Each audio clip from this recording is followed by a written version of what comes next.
A taxa de desemprego no Brasil aumentou para 12% no trimestre encerrado em janeiro deste ano.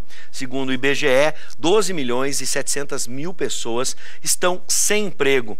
Ontem o mercado financeiro reduziu a previsão para a inflação oficial de 3,87% para 3,85% neste ano.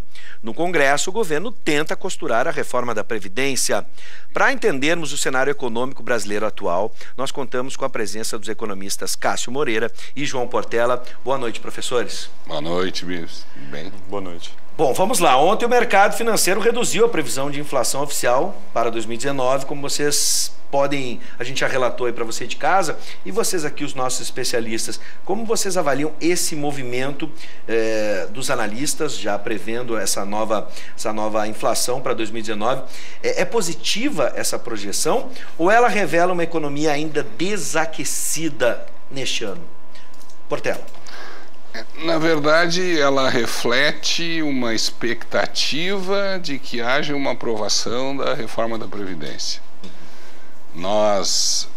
O Brasil ainda possui as estruturas previdenciária, tributária, trabalhista, ou da década de 40 ou da década de 60. Estruturas que foram criadas digamos assim, no acontecimento das políticas lá de enfrentamento da Grande Depressão de 29. E essas grandes, digamos assim, linhas, previdenciária, trabalhista, tributária, o nosso sistema tributário foi criado em 67, né? Eles já deveriam ter sido reformados no início dos anos 80. Né? A maioria dos países do mundo teve lá, no final da década de 70, teve, digamos assim, aquele modelo estabelecido em 1930, que o Brasil seguiu e que criou essas estruturas todas em cima daquele modelo, que é o famoso modelo do Estado de bem-estar social, falido. E a maioria dos países fez reformas, Estados Unidos, Inglaterra, a própria Espanha, na época, com o socialista Felipe González. E o Brasil iniciou a década de 80 naquela discussão do retorno da democracia, se entusiasmou com uma Constituinte em 88 e, resultado, década perdida. A década de 80 foi uma década perdida, terminamos essa década com uma renda per capita menor do que tínhamos em 1980. E aí vem os anos 90, aí parece que as coisas vão andar, vamos fazer reforma, o Collor vem, propõe alguma coisa, aí derruba, vem Fernando Henrique, o Fernando Henrique consegue fazer os ajustes ali de estabilização econômica, mas não consegue fazer as reformas estruturais e nós estamos aí nessa, digamos assim, 40 anos atrasados, né? Evidentemente que essa perspectiva de inflação, ela tem a ver com uma, digamos assim, expectativa de que haja aprovação da reforma da Previdência, né? Porque se o país não efetivar, não é só da Previdência, tributária também, né? Se o país não efetivar algumas mudanças nessas estruturas, nós não temos perspectiva. A tendência é de que a inflação volte de maneira bastante forte. Então, eu acredito que nós teremos um marco, na verdade, a partir da aprovação ou não da reforma da Previdência. Sim. Cássio. Bom, eu vou trazer um outro ponto de vista, né, bastante diferente, que permita discordar em alguns pontos. Primeiro, a queda da expectativa de inflação, ela está mais associada, no meu ponto de vista, com o aquecimento muito lento da economia, ou seja, a economia brasileira ainda tem uma capacidade ociosa bastante grande, decorrência da queda do PIB lá de 2015, 2016, e a gente tem uma imensa taxa de desemprego, né, extremamente elevada. Isso faz com que a demanda ainda não está aquecida, e aí, por consequência, como as pessoas não conseguem vender tanto, elas acabam ajustando e diminuindo os seus preços e os custos, né, para poder vender. Então, no meu ponto de vista, a inflação tem mais a ver com essa questão da economia desaquecida. O segundo ponto também que me permita discordar é a expectativa que se faz em relação à reforma da Previdência. Na minha opinião, a reforma da Previdência não é uma condição para a economia crescer. Tanto que há consenso que tem que ser uma reforma, que tem que acontecer uma reforma. Por quê? Porque o sistema de repartição, que de certa forma quem é mais novo, que está trabalhando no mercado formal, acaba sustentando a aposentadoria de quem está se aposentando, ele acaba ficando ao longo do tempo se mostrando insustentável porque a gente tem um envelhecimento da população, né? Só que isso não significa que atualmente a Previdência tem déficit, porque se eu avaliar 3 formas de cálculo da Previdência, porque a Previdência, na verdade, ela faz parte de um conjunto maior, onde tem assistência social, saúde e Previdência. Se eu pegar e calcular todas as receitas que deveriam ir para a Previdência, como as renúncias previdenciárias, como alguma sonegação de impostos, alguns impostos que deveriam fazer parte do dinheiro para a Previdência e não acabar sendo usado para outros fins, a Previdência ela ainda é superavitária. Como tu pegar a Constituição e ver quais são todas as receitas, tu vai ver que a Previdência não tem déficit, embora ela tenha uma queda de receita, muito porque é o envelhecimento da população. Só que o governo, e o governo Temer também, pegavam, e até de certa forma o governo Dilma, pegavam o quê? Simplesmente as contribuições e os gastos, aí a Previdência tem déficit. E se eu pegar ainda uma outra forma intermediária, que levando em consideração as renúncias previdenciárias, também tem déficit. Agora, a forma correta de avaliar isso, que é o que está na Constituição, a Previdência tem superávit. Então, na minha opinião, é uma falácia. Tu até pode falar em déficit da Previdência, mas se tu dizer qual é a ótica que tu está calculando esse déficit, porque dependendo da forma que tu calcular, não há déficit. Eu quero voltar no assunto Previdência na sequência. E aí, uma outra coisa importante é que, e aí eu concordo contigo, que eu acho que o Brasil precisa urgentemente de uma reforma tributária que mude o sistema regressivo, que hoje quem ganha mais paga menos e quem ganha menos paga mais. Isso é urgente. Agora, a reforma da Previdência, da forma que está colocada, na minha humilde opinião, ela acaba meio que prejudicando o trabalhador, porque o trabalhador lá na ponta vai ganhar menos e acaba não mexendo em alguns privilégios, embora se diz que vai mexer nos privilégios. Tanto que se a gente for olhar a questão do servidor público no legislativo e no judiciário, a gente vai ver aí que tem alguns privilégios que eles se encontram muito aí, né? Eu quero voltar na e a questão dos postos militares que o governo prometeu enviar depois. Então essa questão da Previdência, na minha opinião, ela acaba meio que ofuscando uma outra coisa que, na minha opinião, seria mais importante, que é a reforma tributária. Sim. E no terceiro ponto, e aí me permita discordar também, se tu pegar o período desenvolvimentista, e aí eu vou fazer esse recorte em 2 tipos, o chamado nacional desenvolvimentismo, que perpassa o governo Getúlio Vargas, JK é um pouco uma mistura dos dois, e o governo João Goulart, tu vai ver uma média de crescimento. Depois tu vai pegar também o período de desenvolvimentismo dos militares, que eu chamo de desenvolvimentismo associado dependente, com exceção do governo Geisel, que para mim, na minha opinião, até foi um artigo que foi premiado na BDE, que eu escrevi, afirmando que o governo Geisel tentava retomar o nacional desenvolvimentismo lá do Getúlio, né? Tirando o Geisel, tu vai ver também um outro tipo de desenvolvimentismo.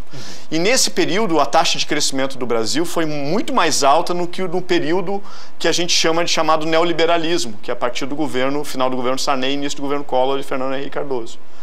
E aí, se tu for olhar a participação do investimento público, ela cai de sobremaneira. Porque nós, economistas com viés mais keynesianos, ao contrário dos economistas com viés mais liberais, nós acreditamos que o capitalismo é o sistema hegemônico, só que o Estado é a locomotiva e a iniciativa privada os vagões. Ao contrário, na iniciativa privada, que não acredita, dos economistas mais liberais, que não acreditam que o Estado é a locomotiva. E não podemos confundir também liberalismo econômico com empreendedorismo. Eu sou extremamente a favor do empreendedorismo, o Brasil tem um potencial enorme de empreendedorismo, só que a gente não pode confundir essas coisas. Então eu levantei alguns pontos que mais a gente Sim. aprofunda. Vamos para outro problema agora. Hoje o IBGE, em mais um dado preocupante, trouxe mais esse dado preocupante sobre o emprego no Brasil. Estamos quase na marca dos 13 milhões de pessoas sem trabalho. Por que a gente chegou nesse número, né? Ele volta a crescer. E vamos tentar entender, a reforma trabalhista prometia que grande parte dos postos de trabalho seriam retomados, e os dados não mostram que isso ainda não ocorreu, não está acontecendo. Para alguns pode não acontecer, para outros ainda não aconteceu. Como vocês enxergam esse problema do emprego no Brasil, professor Portela? O atual nível de desemprego é justamente fruto de políticas desenvolvimentistas recentes, principalmente do governo Lula e Dilma, que trouxeram essa coisa de achar que o Estado realmente é o vagão propulsor da economia. Isso não funcionou em lugar nenhum do mundo, até funcionou nesse período aí que o colega se referiu, né, onde o Brasil conseguiu realmente taxas de crescimento muito positivas, mas é um modelo que não se sustenta, tanto que nos jogou numa hiperinflação, exatamente porque o Estado não consegue ser o condutor disso. O Estado tem que ser o facilitador, não o condutor. E esse nível de desemprego que nós estamos, e a crise dos últimos anos, é justamente resultado desse modelo desenvolvimentista que já provou que não funciona, a não ser por períodos específicos de tempo. Isso eu concordo, não tem... Né? Por exemplo, na década de 30 foi adequado, as políticas foram adequadas, o governo militar manteve as políticas de Getúlio Vargas, foram adequadas, o Brasil conseguiu mudar relativamente a sua estrutura, só que esse modelo se esgotou. Como ele se esgota, ele dura um certo período, aquela condição era necessária. Ali o Estado tinha que tomar a frente em função da conjuntura econômica. Hoje já não mais. Hoje, toda vez que o Estado tenta fazer isso, ele provoca hiperinflação e desemprego. É isso. Então, é um modelo que já está suplantado. O Japão usou políticas desenvolvimentistas, foi assim que o Japão cresceu. Sim, usou num determinado momento e as abandonou, porque elas não são sustentáveis. O que é sustentável é justamente o crescimento da economia, a partir da iniciativa privada, que vai fazer com que esses problemas se solucionem. Então, essa é a visão que eu tenho a respeito disso, né, de que justamente esses níveis são fruto exatamente dessas políticas desenvolvimentistas que o colega acabou de dizer, principalmente nos últimos 2 governos. No caso da reforma trabalhista, como eu disse, ainda não aconteceu ou na sua concepção não vai acontecer? A reforma trabalhista vai ser positiva num ambiente de crescimento econômico. No momento em que nós retomarmos o crescimento econômico, os efeitos dela poderão se sentir pela facilidade nas relações trabalhistas que ela possibilitou, né? Mas ela não vai conseguir trazer resultados se o ambiente econômico não for favorável, como não é. Nós precisamos da retomada dos investimentos, né? E os investimentos só serão retomados se houver uma expectativa positiva, né? A inflação somente ficará sob controle se o governo controlar o seu déficit. Dizer que não existe déficit da Previdência chega a ser surreal, né? Quer dizer, uma conta que... né? E o maior problema da Previdência não é nem tanto o INSS, né? O INSS tem alguns desajustes, mas o grande problema previdenciário nacional é a previdência do servidor público, né? E aí envolve o Poder Judiciário, o Poder Legislativo, o próprio Poder Executivo, envolve aí, como o colega falou, os militares, né? Enfim, na verdade o regime previdenciário deveria ser único para todos, né? Essa diferenciação existente. E hoje o déficit provocado pela previdência do servidor público é algo estratosférico. E a injustiça social que é o nosso sistema previdenciário, né?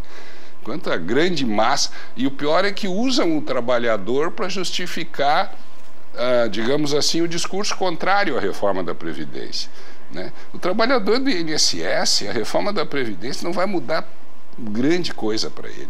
Mas ele vai ter que trabalhar até os 70 anos, ele já trabalha.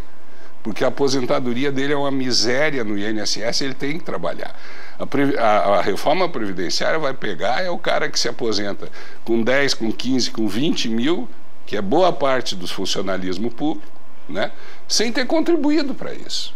E que, portanto, aquele pobre miserável, principalmente do INSS, é que paga essa conta.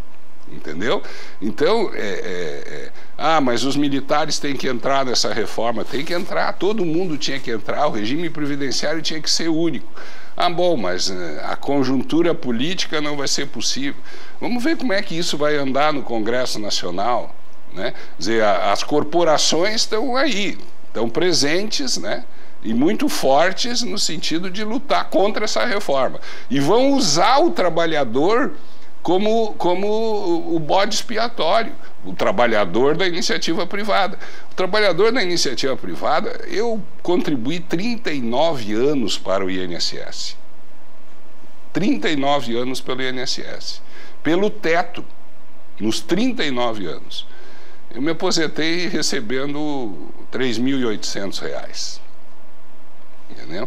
Então, assim, para o trabalhador da iniciativa privada, muito pouca coisa vai mudar. Ele já tem que trabalhar mesmo depois de aposentado, porque o salário do INSS não sustenta dignamente uma pessoa, sequer uma família, né? Então, realmente, essa reforma ela veio muito mais para pegar as distorções que existem no Poder Judiciário, no Poder Legislativo, no alto funcionalismo público, né? Enfim, que realmente tem privilégios que provocam um rombo enorme nas contas públicas, e esse rombo nas contas públicas é a origem exatamente da inflação. Bom, no caso do mercado de trabalho, como a gente está vendo a situação, Cássio, nesse ponto, vou tentar fazer com que a resposta não seja muito longa, porque foram vários pontos, né, que o meu colega... boa parte vocês já adiantaram do que iríamos falar sobre a reforma, mas eu vou retomar brevemente na sequência. E acho muito pertinente a tua pergunta, parece que até estava ensaiada, assim, porque é exatamente o que eu ia meio que abordar agora, o que tu falaste em relação ao desemprego e tal. Aquela câmera, né? Para o nosso telespectador de casa entender, dando um outro ponto de vista. A oferta e a demanda como se fosse uma perna e a outra. Perna direita e perna esquerda. A oferta são os bens e serviços, que são o que as empresas produzem, e a demanda são as pessoas, o governo, enfim, as famílias consumindo. Quando tu tem uma economia que está toda sendo ela utilizada, todos os bens e serviços, todas as empresas estão com a sua capacidade plena, para te continuar crescendo pela demanda, isso acaba gerando inflação, porque começa a aumentar muita gente querendo consumir, a empresa não consegue produzir mais e ela acaba aumentando o preço. Agora, quando tem uma condição que a capacidade ela é ociosa, ou seja, a empresa ela não está usando toda a sua capacidade, tu tem margem para continuar crescendo por meio da demanda.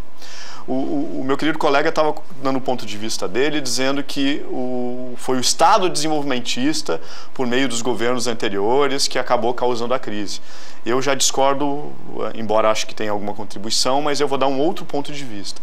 Vamos voltar no tempo, e nada melhor do que a história e os dados para a gente começar meio que embasar. Lá em 2013, nós tínhamos em 2014, nós tivemos a menor taxa de desemprego da nossa história. Ou seja, a economia estava super aquecida. Só que qual é o problema que o governo anterior da presidente Dilma tinha? Ela tinha uma economia completamente aquecida, uma capacidade ociosa, uma capacidade praticamente plena, e aí, para continuar crescendo, ela tinha que espichar qual perna? A oferta, com que as empresas produzissem mais. Então, por isso, ela tentou diminuir a taxa de juros, lembra? Os bancos públicos fazendo com que os bancos privados também seguissem para diminuir juro. Tentou mudar na questão da energia elétrica, para diminuir o custo da energia elétrica. E cometeu um erro para mim, que foi a questão das desonerações fiscais. Tudo isso para tentar fazer com que o investimento privado respondesse. Só que o investimento privado, até para um contexto de crise internacional, não responde. E aí o que acontece? Com a estabilidade política a partir de 2013, lembra as manifestações de junho de 2013? Só para vocês entenderem, em maio, aproximadamente, a presidente Dilma estava com 70 e poucos % de popularidade, ótimo e bom. 2 anos e meio de governo, ótimo e bom.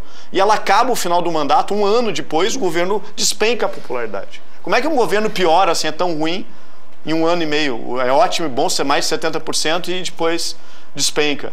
Porque, na minha opinião, as manifestações de junho de 2013, por muitos motivos justos, enfim, mas essas manifestações trouxeram uma estabilidade política.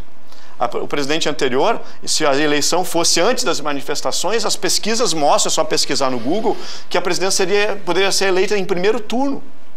E quase perde as eleições. Se durasse mais uma semana, perdia para o Aécio.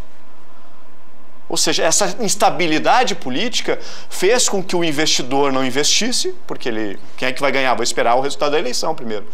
Essas manifestações todas, essa instabilidade política, fez com que o investimento freasse e, com isso, o PIB despencasse. E quando o PIB despenca, a arrecadação ela é correlacionada com o PIB. Quanto mais uma economia cresce, maior a arrecadação do governo. Quanto menos uma economia cresce, menos o governo arrecada. E aí, despencando as receitas e os gastos mantendo a mesma o crescimento constante, acabou mergulhando nesse déficit que a gente teve. E aí vem o governo Temer com essa questão do PEC, da PEC do teto dos gastos, etc., porque a gente mergulhou num déficit que acabou afetando até muitos estados, porque a receita do Rio Grande do Sul caiu, a receita do Rio de Janeiro e outras coisas, né, que a Operação Lava Jato trazem à tona, mas fez também a questão da própria Petrobras, que tem uma participação forte no PIB, pelas investigações todas, etc. Então, essas coisas vão fazer com que as receitas do governo despencaram. E não porque o governo gastou demais. Sim. É só pegar, vai atrás, procura um gráfico que mostra as receitas e as despesas do governo. Vocês vão ver que as receitas vão despencar. Eu tenho mais 3 minutos, não posso deixar passar. A questão da reforma para ti. Então, a questão da reforma da Previdência, eu até sugiro uma outra hora trazer um programa para mostrar, assim, quais são os privilégios que essa reforma vai atacar no sentido do legislativo e judiciário. E cálculo, mostrar, né? Para mostrar quais são os privilégios que vão atacar. Salário de juiz, como é que vai ficar? Salário, enfim, os grandes salários, como é que vai ficar?